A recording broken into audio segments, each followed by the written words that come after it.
Know this. Introducing the original blood clot podcast, not players. Soothing Semantics. Special dedication all the way from New York. Boom. Yeah, man. SWOT Semantics. Yeah, me know. Boom. Soothing Semantics. Yeah, me know. Big ups to the man now. Soothing Semantics.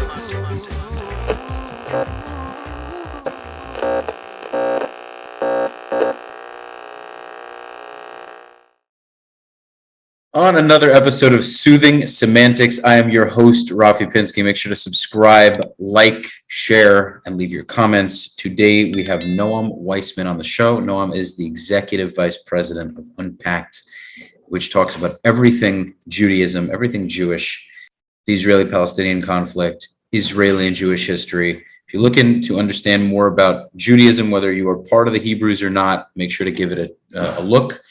They have been around for quite some time. Check out their YouTube channel. And I'm going to make sure to drop all of the other platforms as well, TikTok, Twitter, Facebook, etc. In addition to Unpacked, Noam is a Jewish educator with a background in educational psychology. You do kosher pizza reviews, so we're going to talk about that. And you like to use the word nuanced, supposedly. See? I do. And I'm you nuanced about the word nuance, though. Sorry? I'm nuanced about the word You're nuance. nuanced about the word nuance. It's a good word, man. I honestly use the word pretty often myself. So before the last time we were trying this out, we went for round 2, well, technically round 3. We didn't have the audio. We had a little bit of a hiccup before. So you were mentioning that pizza could help solve the Israeli-Palestinian conflict, man. How so?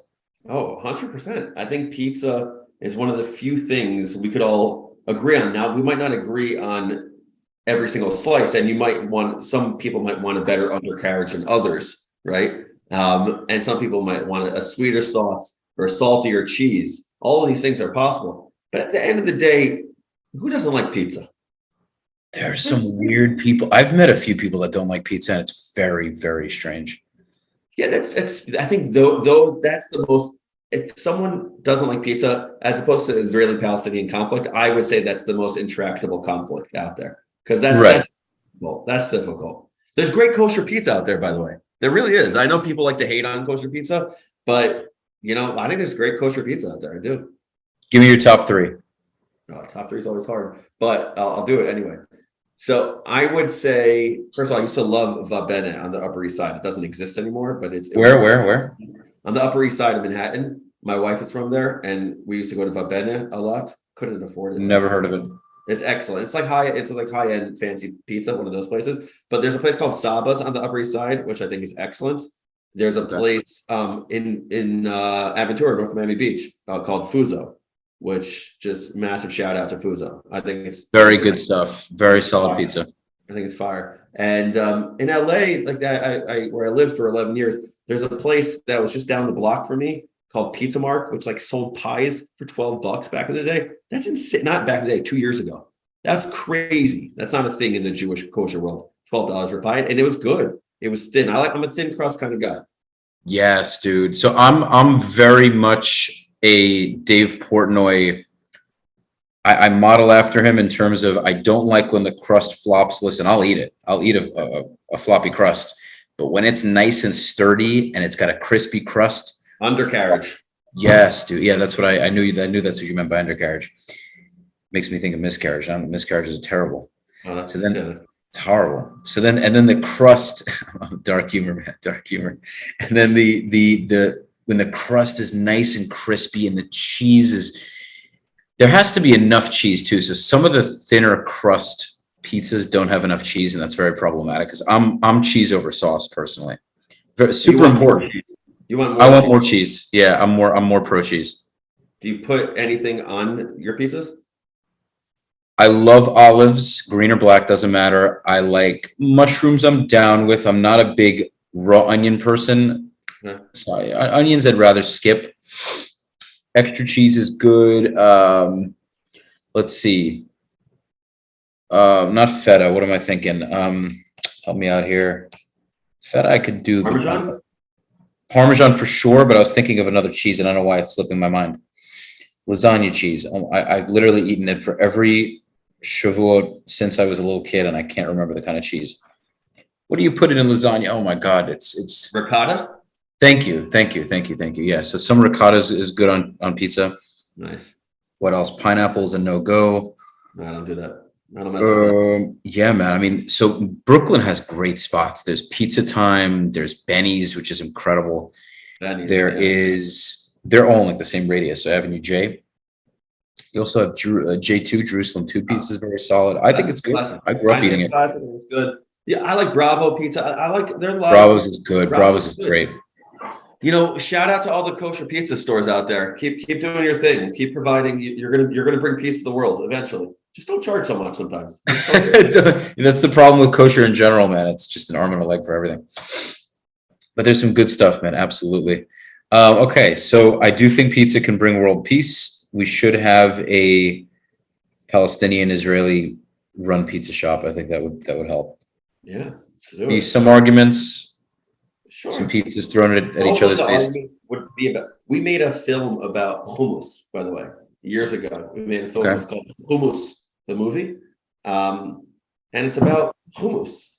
That's what it's about. Because like people like hummus. Now they're Muslims in Israel and like in that region that want to claim it as their own, and then there are Christians that want to claim it as their own, and there are Jewish Israelis that want to claim it as their own. But hummus could bring people together. Pizza could bring people together. Good food could bring people together. Absolutely, man. Food and music. Music is powerful. I would say music realistically is the most powerful thing. What specifically? Well, I mean, take a singer like Sarit Haddad, right? Sarit Haddad is just Arabs love her. Absolutely love her. She sings in Arabic, Greek, English, Hebrew. She's one of those singers that brings everybody together. Then you have Zion Golan, the Temani singer, the Yemenite singer. Yemenis love him. A lot of Muslims in general love the guy. Yeah. You have a lot, even Eyal Golan, man, a lot of Arabs love him. So, and then you have it on both sides. You have some singers that are Arab singers that are very well loved by Jews. You have Amr Diaba, the Egyptian singer. I don't know if you know a lot about Arabic music. Amr Diaba. Should I listen to Amr Diaba? I think his music's amazing. He has some really nice songs. I'll send them to you. But music is, in my opinion, what really, really brings people together. You have a lot of great Israeli singers that sing Arabic music, and they're very well known. So it's very interesting. It's kind of like relationships. If you're going to focus on the thing that divides you, you'll probably continue to be divided no matter what. But there are a lot of things that could connect people. So I know we're joking about pizza and music and food, but I think that there's something to it. I do. I'm in 100% agreement. Yeah. Yeah. The more we do that, the more we can actually get along. It's very interesting because we're all just a bunch of nut jobs humans, just a bunch of crazy people. It is what it is. When you step back for a second, you kind of realize that. It would be nice if we all kind of stepped back for a second and thought about it. Yeah. But okay, so I really have so many questions for you. How did Unpacked become what it is? Great question. I mean, it's taken a number of years. We've had a great, it's a team of people. That's really what it is, a team of people with an idea. So the idea was pretty simple. There are places like YouTube channels like Crash Course or like Wendover or Origin of Everything. And all of these YouTube channels exist for general content.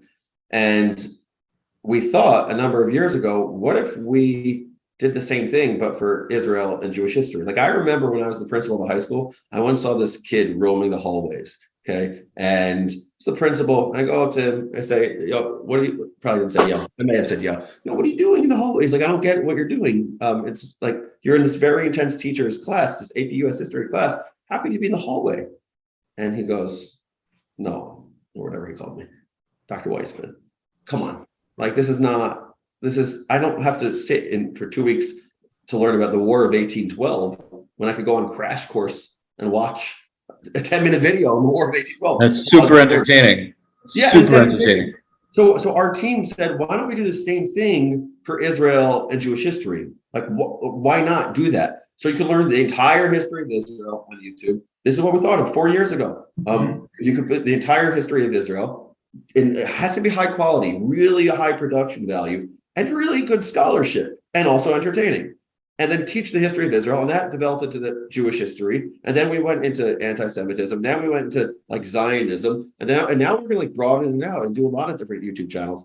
But that was the thinking of it all. We wanted to really, I don't want to sound like too serious here, but we wanted to, and you'll stop me if I sound too serious, but we wanted to democratize Jewish education. That's what we wanted to do. We wanted to make it accessible to anyone and everyone, and we believe that everyone has a birthright to a Jewish education, regardless of your background. It's a valid point. It's so funny how everyone knows what a Jew is, but so many people know so little about Jews. That's for sure true. So interesting. And I wonder why that is. Well, what do they know about Jews? When you say they know, like, what do they know? I think people know a lot about us on a base level. They don't know us very well on a deeper level. I think and I wouldn't say it's just us. People in general are very ill-informed. Americans are very involved in what they are involved in, are very non-cultural. I think Americans are probably some of the least cultural people. They're very involved in celebrity nonsense. They're involved in sports. They're involved highly into politics. You know how the way all these different news channels push all of this fear and agenda on them. So it's either just Kim Kardashian, toilet paper, COVID, and whatever nonsense. But when it comes down to understanding different tribes, different religions, different civilizations, it doesn't interest them. They want the short, quick, he broke up with her and she broke up with him and blah, blah, blah.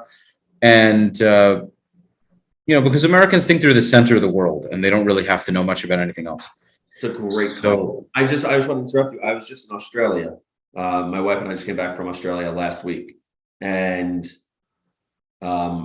there's definitely a sense that Americans are quite American-centric. They very much. Just like the world does not revolve around you in the way you might think it does. It just doesn't. And how are we such a powerful country when so many people are just so close-minded? It's interesting, man. Yeah, I think, by the way, I don't mean to take away also, there's like, I'm always going to be like this, like, I'm proud to be an American. I'm proud, like I really am. I'm proud to be an American. And there are aspects of being an American that I don't want to export to other countries. I think the hyper-partisanship that exists in American society is not something I hope that other countries take upon themselves. It's just not a very interesting way to live life. It's really tribalistic to the point that conversations can be boring. And that if you live in one area, you're going to think one way. You're going to live in another area, you're going to think another way. It's almost like it's robotic. And learning to me is about so much more than that. So let's not export that. I agree with you. Okay, so with Unpacked, for instance, how do you feel that the message, say with anti-Semitism as an example, how do you feel that Unpacked has been able to relay a better understanding of why people hate us and maybe why they shouldn't? Well, I don't think that our goal is not to tell people why they hate us. I think that anti-Semitism is one of the most dangerous, like the belief that Jews control the world is one of the most dangerous conspiracy theories of all time. It is the most dangerous conspiracy theory of all time. And we did a 6-part series on the history of anti-Semitism and the different types of anti-Semitism and asking tough questions about anti-Semitism, like, do Jews cause anti-Semitism, or is criticizing Israel anti-Semitic? And what we wanted to do in these sorts of questions is we want to help people understand, and in a nuanced way, when something is anti-Semitic. There it is. There should be like a meter. Yeah, my editor can make it happen. Don't worry about it. So, like, there should be we should have an understanding when something is anti-Semitic and when it is not. We want non-Jews to understand how anti-Semitism is perceived by the broader Jewish community, understand the history of it. And we want Jewish people to be able to identify it when it exists. But we also don't want Jewish people to define their Judaism merely by fighting against anti-Semitism. You hear what I'm saying about that? 100%. That's a very good point, right? It's for me, it's a really important point. Judaism is about so much more than fighting Judaism was not created to fight anti-Semitism. You hear what I'm saying? That's part of our neuroticism to some degree.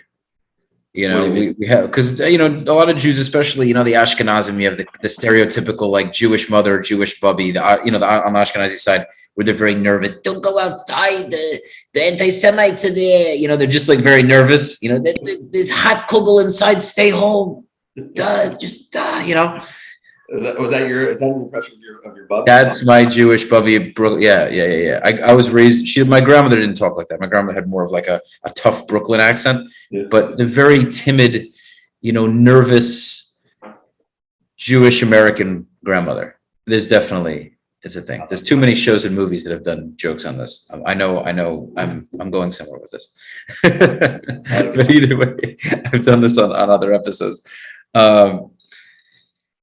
But yeah, I mean, I like what you said about not focusing on the negative, and fighting the anti-Semitism, but rather focusing on being Jewish and embracing Judaism is probably what you meant, right? I'm always going to believe in balance. Like, I think that both should be taking place. Like, I don't know where you went to. Where'd you go to Jewish school? You went to a Jewish school, right? Baruch HaTorah, yeah. So did you, in your school, did you learn about anti-Semitism and those questions that I just mentioned? No. We didn't. No way. You know what, though? We were a very Zionistic school. It was all kind of, you know what? It's interesting. But what does that have to do with my question about anti-Semitism, whether or not your school is uplifted? Yeah, no, they didn't really teach it. Exactly. And I think that Jewish kids graduate Jewish high school very often and don't know that much about anti-Semitism. Just not that much. And I think so it's important to learn about it, but I don't want people to have their identity driven by that. So it's like if there's a circle, there's a pot of there's all different types of content that should be prioritized in Judaism. That should be part of it. I just wouldn't make it 50%. You know what I'm saying? It should be part of it though, more than it is. I couldn't agree more. And I would have been so into it because every time we had the Israeli Day Parade and I saw Neturei Karta, and my principal would be kind of hanging out next to me, and I always lost my shit. I couldn't control myself. And it didn't help at all. It was childish. I don't want to say it was childish. I think it's kind of understood that I got a little upset. But he was right. They want that. They want that response. They want the reaction. That you should know, Rafi. That's how I got my wife. I'm following. We were at an Israel Day Parade, and the Neturei Karta was standing there. I was 2 years older than her. I was in college. She was in college. She lives on the Upper East Side, so right near the parade. And the Neturei Karta was there, and everyone was like, "What's going on? Who are these people? Heard of them?" And I got up in their faces, and I started ad hominem attacks that I probably shouldn't have said. Just started making fun of their glasses and stuff. So I shouldn't have done that, but that was my focus. And for whatever reason, my wife was like, "I like that guy." And then he liked you because you had character, and you were that you were that lion Jew that was going up against the the traitors. She's like, "Look at that hero! I want to marry him." Oh yeah, such a hero to be able to do that. But the Neturei Karta was definitely any idea that provokes the Zionists won this great debate between. This is the crazy thing about ideas. The Zionists won. They won. Meaning, in the great debate between Zionists, Rav Kook and the Satmar Rebbe, and the great debate between religious Zionists and the anti-Zionists, clearly the Zionists won. And yet, when we see the Neturei Karta, and when we see something that's antagonistic towards Judaism, look at that slip of the tongue, antagonistic towards Zionism, towards the existence of the Jewish state, we get very, very upset about it. We won. Why are we the victor doesn't typically do that to the person that lost? But there's something about them that it irritates us, gets under our skin, even though we won 100-0. So why is that? Well, I don't think anyone likes a traitor. You have Arabs or Palestinians that also go against their own. You have, oh my God, what's his name? Mohammed Kabia. You have Mohammed Zawabi. You have, oh my God, what's his name? Yosef Haddad. You're probably familiar with all these names. Yeah. They're arguably the Neturei Karta. The Arabs would consider them. I know. Really? listen to what I'm saying. I hear where you're going with that, but I don't. You get what I'm saying? Meaning I agree with them. And I think they're very logical. But then again, they're helping my narrative. But on the So you're saying the Zionist fear is that when someone sees the Neturei Karta, they'll think, if they're on the other side of the debate, that just like Zionists, pro-Israel people love hearing Yosef Haddad. So see, an Arab said something positive about the Jewish state. So they see Neturei Karta and they're like, see, the real authentic Jews aren't for Israel. I think people are smarter than that. I think the smart people are smarter than that, but many Arabs love to put, anytime a lot of Arabs, when there's a conflict, when there's, Islamic Jihad recently sent the rockets, there's always some spurt of rockets. It always happens. And Neturei Karta pops up and says, "Oh," you have that rabbi with the really annoying voice. Rafi, I think that's more weaponized than it is actually intellectually done. Meaning, I think if anyone spends even a minute of research on Google, they'll find that Neturei Karta is so darn fringe, and the vast majority of Jews, not only don't identify it with Neturei Karta, but feel as though Neturei Karta is in many ways not part of the Jewish community. I agree with you. I'm playing devil's advocate here, but I would say on the other token, the Arabs can say, "Oh, well, Yosef Haddad and these guys are also fringe guys." They're, and there are probably a lot more that agree with them and that won't speak up. Right, but they're probably right about that. They're probably right about what? They are fringe. Yosef Haddad is fringe. Right. So, but I'm saying in terms of logical argument on fringe groups, most people agree with their, you got what I'm saying? Yeah. Yeah, I'm not saying I agree with Neturei Karta. I think it's very clear that I don't. No.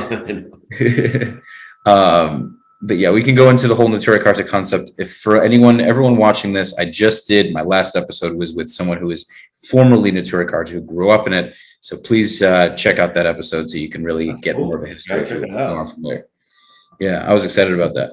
So in terms of, going back to Unpacked, what are some things that you've really found that it's helped? Have you gotten a lot of, I'm sure a lot of people in the comments who aren't Jewish have said amazing things, things they didn't know before. Yeah, it's not just the YouTube channel. It's really cool to see. It really is cool to see as we built this over the last few years. We have a TikTok account called @Jewish Unpacked, Instagram Jewish Unpacked, and we have the YouTube channel Unpacked, and we have different podcasts like Unpacking Israeli History and Homeland. And each of these different platforms provides a different, this is the way we think about it. We call it surround sound. That's like our bit.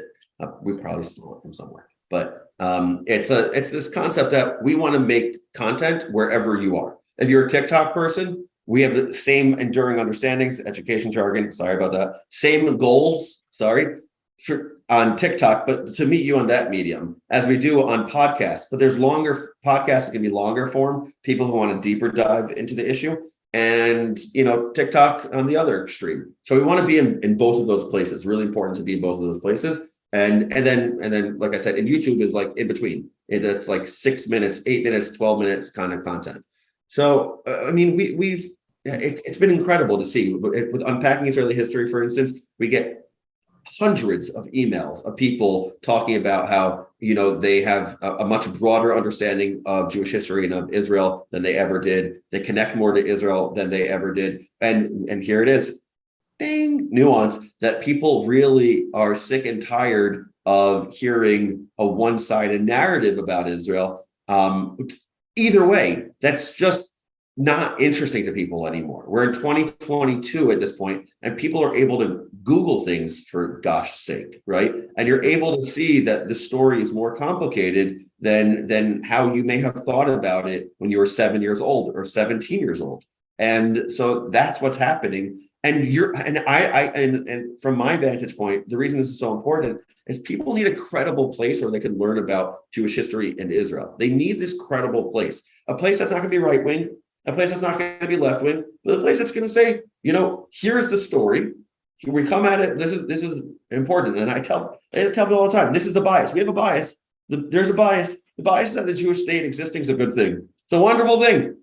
It's a good thing. It's a crowning achievement for Western civilization. It's the most successful national liberation movement of all time, and that's wonderful. And there's the word "and." This is really the way I see nuance. There are different ways to interpret things that have happened in society, in history, and that's okay. And to like demand that Israel be perfect on everything is just it's a recipe for disaster. But that's kind of what it is. To quickly interject, and this is a very interesting philosophy, but I feel like because of our chosen people, and it's not that it's our claim, it's that that's what it is written in our Torah.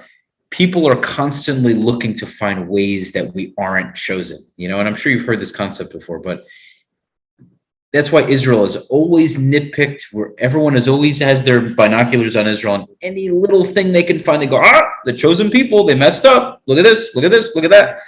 And as Jews, though, we take it to heart, and we're like, we should really fix that. And that's what I think makes us so special and so incredible, is that unlike most countries who have a multitude is such an understatement. They are so screwed in so many respects, and they've been around so much longer than we are. We're constantly improving and innovating and fixing and repairing and apologizing and appeasing, because people are always, up our tuchuses and trying to find these issues. So, I think that's largely why we keep progressing. The criticism. Criticism is the tax you pay for success, and that's just reality. That's the game. Like someone once said to me that when I was building curricula, that you'll know you've made it when people start writing about why your curriculum is bad, and that's when you've made it. And the same thing is true for everything, because if nobody's commenting on it and nobody cares about it, then so what? But if people start criticizing it, then that you've hit a hot button. You've done something. So accurate. I'm just processing. Give me a minute. Process away. But and the chosen people thing, I hear you on that. I really wonder what it means that we're the chosen people. I think a lot of people wonder what that means. I think some people translate that as some sort of hyper prideful way to thinking, like a chauvinistic way, that we are superior to others. But if you look at other religions, and I think it's a misunderstanding of the chosen people, which we could have a whole separate conversation about, but every religion essentially thinks that their religion is the great religion. So it's kind of funny that people have put this chosen people label, and it's not like one of the 13 principles of faith to believe that the Jews are the chosen people. This is not like something in Judaism that like we have to believe in, and every day we wake up in the morning saying we're the chosen people, and late at night we go to sleep saying, no, we believe in monotheism, and we believe that it's important to serve God and serve the one God. And so we say, Hear, O Israel, God is one. That's our prayer. Not that we're the best. We're actually in our liturgy, we're not even described as the best. We're described as the following. As I'll say it in Hebrew first, and then translate it. V'shamru derech Hashem la'asot tzedakah mishpat. That our goal is to observe the ways of God, to do righteousness and justice, which means that we're not chosen because we are better. We're chosen to do better, and that's a really, really important distinction. And if we're not going to be living up to those standards, then nothing about that means that we are the chosen people. We're the chosen people when we behave like a people that is doing great things.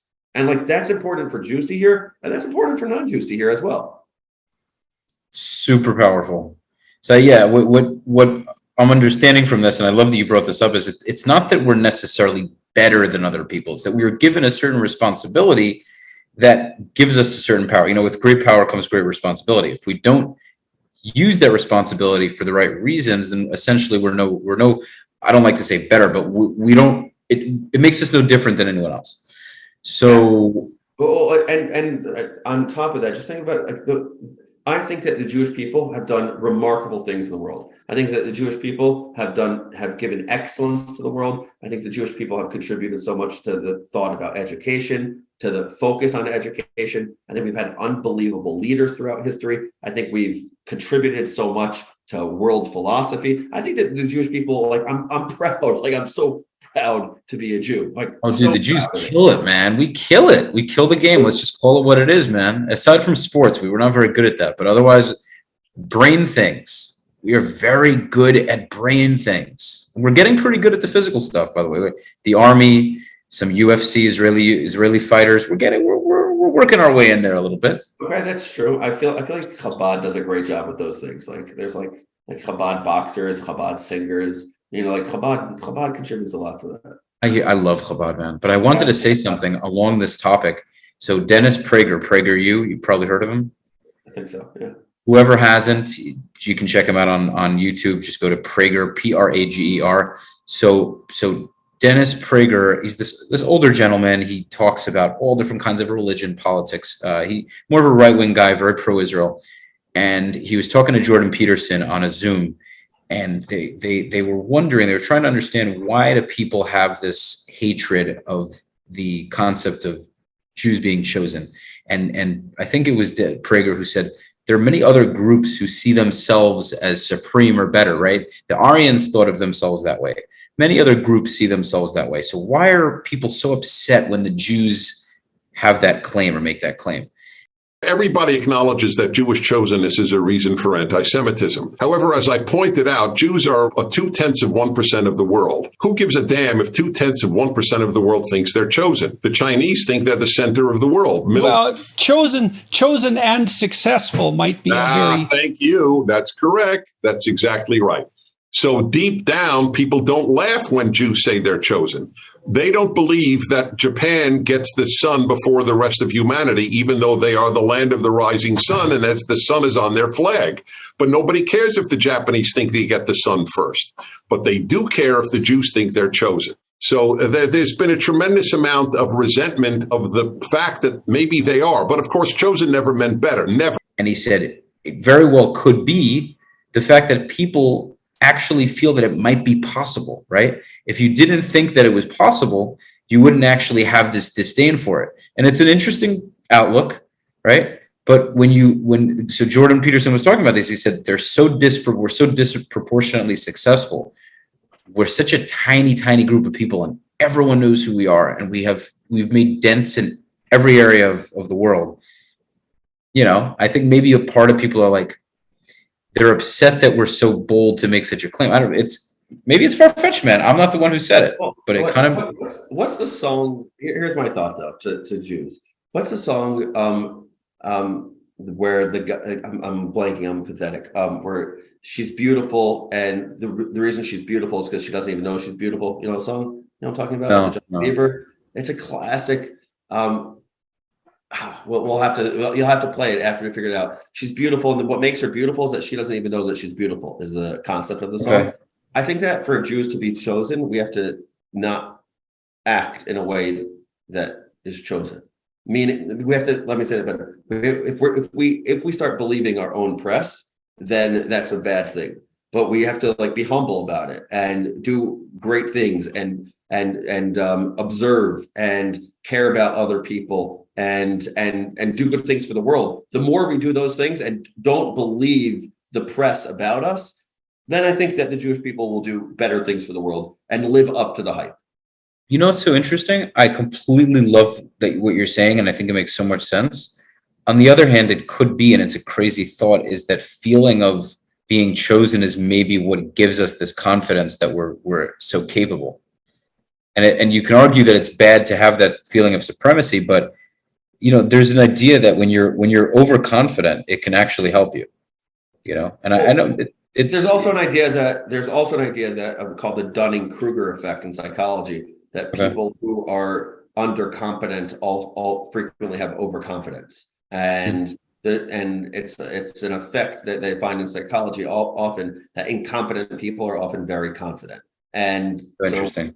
Yeah. So what I would want is for people to kind of behave in a certain way, including myself. I'm speaking to myself as much to anyone else, but to do as much as we can do to become great people. And when we act in a righteous way, when we act in a just way, when we follow what the prophet said, which was to care about those who are who are more vulnerable than you, and we behave in this sort of way all the time, and we take the service of God seriously, and we take care of our own people, our own family seriously, and we don't just care about our own family, we look outside as well. It's hard, but that's the mission of the Jew. That's the mission of the Jew, to at once care about our own people, our own family, our own particularism, and also care about universalism, also care about all the peoples of the world, because there are only 15 or so million Jews in the world. It's not the case that I cannot believe that it is possibly the case that the world was merely created exclusively for the 15 million Jews, and not for Jews to help and without a mission to do something great for the world, for the billions of people out there. And as opposed to and I'm not a theologian, but my understanding of other religions and some religions is that there is in aspects of other religions, maybe Christianity, that there's a concept of salvation through faith alone. And what that means is that you have to be part of Christianity to get to the next stage. Judaism, we really don't believe that. You could be a great Christian and a great Muslim and a great many other things, and all good. Do your thing. Like, you do your thing, and that's good. And so that's why I'm proud to be Jewish, because I'm not insecure about other people's religious beliefs at all. At all. That's the beauty of Judaism, is that we don't have this need to push our agenda onto other people. Judaism gives the tools and the wisdom to think deeply about great ways to behave, whether or not that's in the realm of forgiveness, that's in the realm of love, that's in the realm of happiness.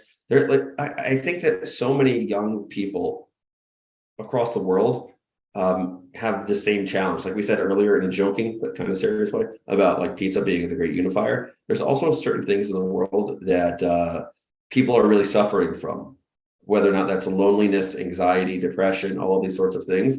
I think that so many of us are challenged by that socially, don't know where we belong, don't know where we stand. And I think that there's a great wisdom to be found in Judaism to help us think through all of these challenges. And we actually, just one note, we made a series called The Power of, about the power of Judaism to reflect on each and every one of these ideas. And so we made like the surround sound thing. We made videos, we wrote articles, and we produced podcasts on those topics, because it's such again, wherever you'll find us, wherever you bump into, you'll bump into us wherever platform you're on. So that's the idea there. But I think that that Jewish wisdom has so much to contribute to the challenges of the world. I agree. I completely agree. Because nothing, even when we have all of this technology, you have a book on, I'm trying to think, say Mesilat Yesharim, right? Or a book on criticism, self-critique. Those books were written ages ago, and they're still very, very relevant. I always appreciated those books. I wasn't a very big Gemara or Talmud, for whoever doesn't know. I didn't enjoy that nearly as much as I liked the Musar. I always liked those a lot. They're very reflective. I just like to self-reflect and see what I could kind of connect to and relate to. I always liked those the most. Yeah, I definitely hear you. Listen, it was those books. I related to at different points in my life. I think I related to different aspects of Jewish philosophy and Jewish wisdom. And so there were years where I was hyper-focused on Talmud. There were years where I was pretty focused on Musar, years which is like ethical refinement and self development. Years, I think that Tanakh, the Holy Bible, it's just the method of interpretation and exegesis that is required to actually understand what the Bible says. I think it's awesome. And then at some point in time, I got into Israel education. I really thought that the way Israel's been taught, we really needs to change. And so I got into that. In what sense? For years, Israel was done what's called Israel advocacy, where the way to teach about Israel was through a lens that was, I like to say in like modern, like not modern, in like silly parlance, just like rah rah shish kebab, everything Israel, blah blah blah is the best. Israel's the best. Israel's the best. Israel's the best. And I love Israel. I love Zionism. I love all those things. But I noticed that that's probably, and not just me, many others started writing about how there are ways to do Israel studies in a way that's not so focused on indoctrination or propaganda, even if there are aspects of the propaganda and indoctrination that's true. Just methodologically, what's the best way to get people to think about something? What's the best way to get people to connect to something?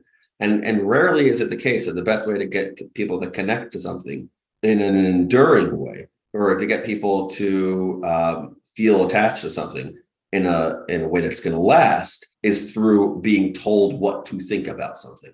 So the method of Israel education, and you'll see that if you listen to Unpacking Israeli History and you watch our YouTube channel, is to come from a framework, a basic framework that we say, it's like there's a guy named Hanan Alexander who wrote this article 7 or 8 years ago called Mature Zionism. The idea is not to mature out of Zionism, but the idea is to have a mature understanding of Zionism and to be able to, approach the story of Israel in a way that is objective, but with a point of view.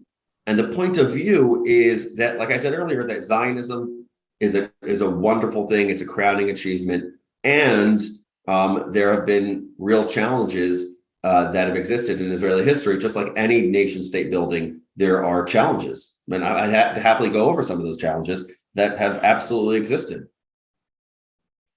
Okay, well, we'll definitely go into those. But for people listening that are not, that hate the idea of Zionism, that hate everything that stands for, how would you define Zionism in a way where it isn't the things that they feel it is? And take, a lot of Muslims from Muslim countries see Zionism as this, evil Jewish regime where we just want to kill Muslims and push our agenda.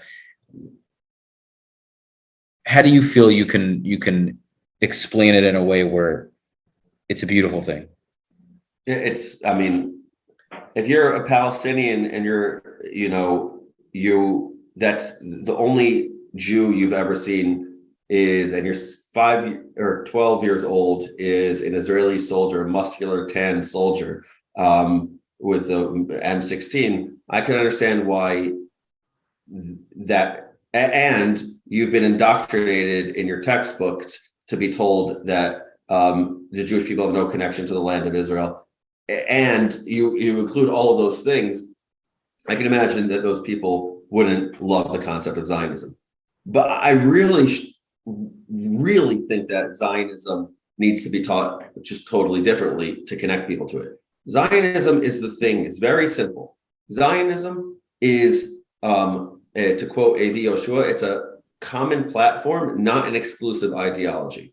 And what that means is you can be all different types of Zionists. There have been religious Zionists, there have been secular Zionists, there have been labor Zionists, there have been revisionist Zionists, cultural Zionists. And we're not going to go into each and every political Zionist. We're not going to go into each and every one of those things. But the idea is that Zionism has never meant one thing, but there has been a common platform. And the common platform is very simple. Any understanding of history, of Jewish history, needs to understand that the Jewish people did not have agency until the creation of the Jewish state, until Zionism. Until there was Zionism, Jews were on the side of history. And when there was a king or a queen or a president or a vice president that allowed the Jewish people, access, then they were good, but they were the whims of sovereigns. With Zionism, Jews are re-entered world history. Okay, so when there's an Evian conference, which is such an important thing to learn about, when the Holocaust was about to happen, before Auschwitz, before the concentration death camps, there was a conference that was organized in a beautiful area in Europe called Evian. Beautiful little conference. They had, delegates from across the world come together to talk about how to solve the Jewish problem. Who's going to take in the Jewish refugees? And guess who didn't have a seat at the table? The Jews. There was one person who was there. Her name was Golda Meir, and she was an observer status. And guess what happened? None of the countries allowed the Jews in. With Zionism, with the Jewish state, it's not about the Holocaust. I'm using that as an example of something. With the Jewish state and with Zionism, what now exists is Jewish people have agency. Jewish people are able to actually be on the world stage. And it's liberated the Jewish people. It was initially a very progressive movement and perceived that way even. It was a liberal movement of people saying, finally, we have self-determination. It's not just politically, though. This is it's not just explained to people. It's like, this is what Zionism is. So there are people that could really butcher Zionism and butcher what this whole thing's about and start saying, you have no right to this land. Palestinians have no right to this land. Arabs have no right to this land either. And we're here and kind of not allow room for others. But that's not what Zionism is. Any movement can be butchered. Any movement can be mistranslated, and that happens all the time. But Zionism did something else. Zionism, I think, for the Jewish person, this is a line, I don't know where it's from, but it allowed the Jewish people to stop being question marks and to stand up like an exclamation point. And that's been a huge change for the Jewish people. The resurrection, the revival of the Hebrew language is a remarkable thing. That's what Zionism is. All of those different things that I just laid out, and it's nothing to do at all, definitionally, at all with the taking away of Arab rights or Palestinian rights to something. That's just not part of. I've never seen that be the definition of Zionism. I'll tell you one other thing that I've never seen be the definition of Zionism. I've never seen a definition of Zionism be that everyone has to agree with every Israeli policy. I've never seen that as a definition of Zionism. So I think we have to do two things. We have to first tell people on the one side that, of course I'm a Zionist. Yeah, I'm a Zionist. And we should not be bashful about that. We should be proud about that. But we should understand what it means to be a Zionist. And on the other side, we should make sure that we understand that Zionism has nothing to do with criticizing Israel or Israeli policy. That is fair game. It happens all the time within Israeli society, all the time amongst Jews, and that's okay. We're allowed to criticize Israeli policy. That's like part of the game. It's nice that we're actually we have a government where we're allowed to, because ironically, in many other countries that hate us and hate Zionism, they can't. That's what I find very ironic. That's true, and there's certainly an irony. There's certainly an irony, but like I said before, I want to stay consistent as best as possible here. We have no interest in being like those other countries. No interest. I don't want Israel to be like any of those other countries that you mentioned. So I don't want to be compared to those other countries. Totally. I have no interest. And on the other hand, you see the hypocrisy of the United Nations, who the Human Rights Council has condemned to Israel more than 70 times, which is more, by the way, than every other country combined. There's a strange obsession with criticizing Israel. So when I say it's okay to criticize Israel and Israeli policy, I'm saying that within, and I'm also saying that without. It's okay. It's not impossible that Israel has had human rights issues. No problem. Every country has had that. But the obsession over it, as opposed to every other country, it's just a little bit strange. And you know what it is? No, you know what I think it is? I think it's that they're willing to do it because I think they actually are under the impression that we're going to listen to some degree. Whereas there's a lot of other countries that won't give a damn. Countries that are, will throw a gay person off a bridge, will drag someone through the street on a motorcycle, tie their leg to a rope, do horrible things that Israel has never done and will never do. And those countries get 1/100th of the human rights violation complaints, so to speak. And I that's what I feel it is. I feel that they say, Israel's, as much as we keep hounding them and and throwing all these allegations, they're the country that's more willing to actually change and work on themselves. And maybe it's subconscious, maybe it's conscious, but there's no other argument I can possibly think of other than people just not liking Jews. And I don't know. Yeah, I think it's part of it. I think anti-Semitism is absolutely part of it. I have a lot of thoughts on this. Thought number one is not everyone hates the Jews. I think it's important to mention that. There are philo-Semites out there, meaning people who actually love Jews. And then there are many people out there who don't really give two darns about Jews one way or the other. And there's also an anti-Semitic problem in the world, right? That's existed. By the way, anti-Semitism predates the Jewish people. What I mean by that is Egypt predates Sinai, right? The slavery in Egypt is even before the revelation at Sinai. Interesting, right? That's it's ingrained. It's always been part of it. It could be. There's always going to be a reason. We're too capitalist. We're too socialist. We killed Jesus. We didn't. We're always the problem within society. I don't want to give too much credence to why people put that on the Jew. I think people are attracted to conspiracy theories in general. And I think that conspiracy theories are dangerous. And why us? Why us so much? Well, I think again, I don't want to give too much credence to any reason. So it could be there's envy, there's jealousy, there's what's it called? The idea that supersessionism. You'll have to check me on that term, but the idea that once the Jews did not accept Jesus, the Christians became the new chosen people, and then why didn't you accept us? And same with it happened throughout society, throughout history. If you look at Jesus, if you look at Muhammad, if you look at Martin Luther, in each of those instances, when the Jews did not accept these different religious leaders, the Jews were hated. So Martin Luther initially, when he was creating the Protestant Reformation, was all about the Jews. And then the Jews were like, yeah, no, we're not going to do this whole thing. So we're out. And he's like, all right, you guys suck. So, and you got to see, by the way, one of our just cool videos, Martin Luther and the Jews, you got to see that history because it's crazy. People don't know about that. Right. Mm-hmm. So I think that's part of it. You never want to blame the victim. So I'm not going to be interested to go into here are things that the Jewish people aren't great at. It's not that we don't do victim blaming in society. So let's not do that. And so I think that the Jews have been pretty darn stubborn about their own staying together and making sure that we exist, and that could be frustrating for people too. So and it needs to stop.